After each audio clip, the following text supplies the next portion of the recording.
last Saturday night. It was optimism overflowing that Michigan had finally found their quarterback under Jim Harbaugh.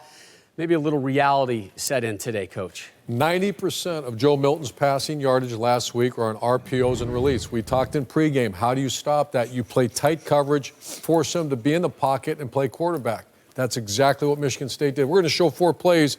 The common theme on all 4 plays are none of the receivers are really open. And that's not a good sign for the quarterback. So you can see here he overthrows a corner route.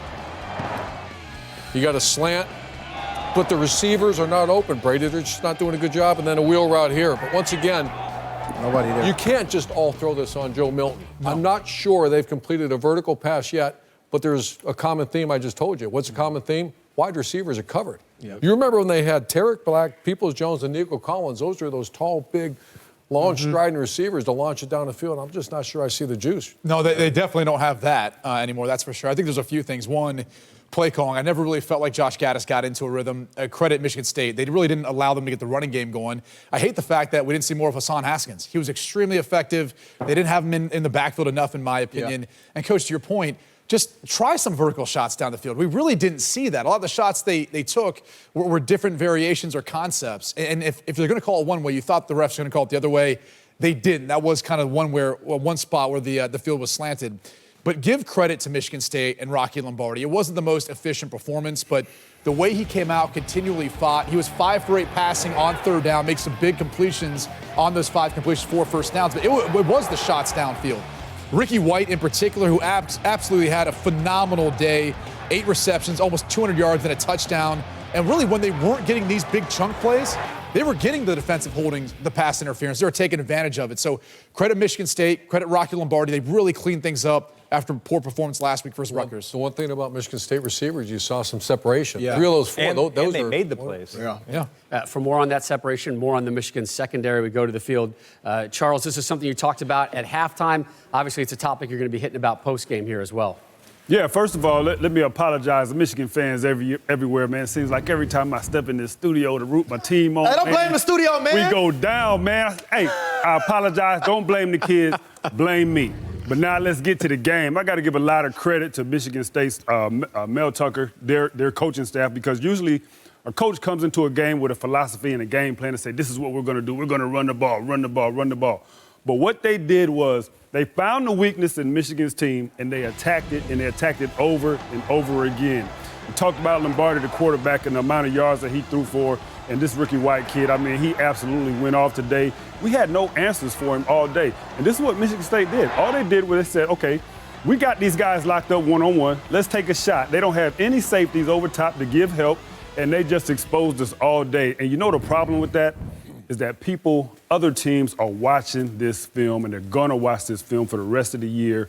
Michigan secondary and those coaches, they better get it together, because if they don't, it is going to be a long season, and our corners are going to be out there. They're going to have a long season. So they got to come up with a remedy for this. Not a good day for the Michigan Wolverines. Brady, you talked about it.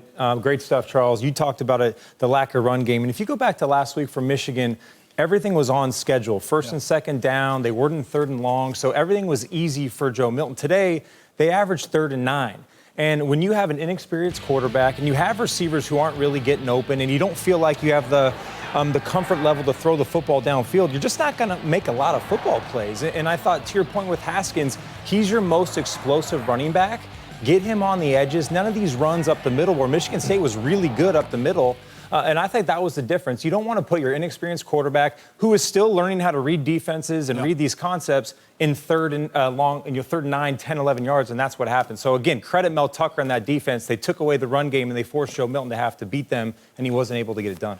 And then there was the play, the completion that was really an incompletion, which we saw a few times from different angles, that I believe really gave Michigan an advantage because, one, it kept the chains moving, and it also gave them more time to chew up the clock.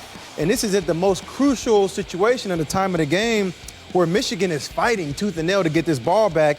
And that's just an error, whether it's on the referees, missing that up top. Coach should have challenged it. Exactly. Yeah. And then I spoke to you, Coach, about that when we were in the green room, that there should have been somebody screaming at Jim Harbaugh to either throw a flag or challenge that play somehow. What happens real quick is they should be screaming from the press box, timeout, timeout, challenge it. But they snapped it quick and they didn't get it done. Yeah. We had Draymond Green join us in the pregame. He was upbeat and optimistic about his Spartans. Charles. Oh, Charles. man. I can't see it. I can't It see says it. it's still a Green State, baby. Also, everybody get out and vote. He said it's still a Green State. The only part I could read was get out and vote.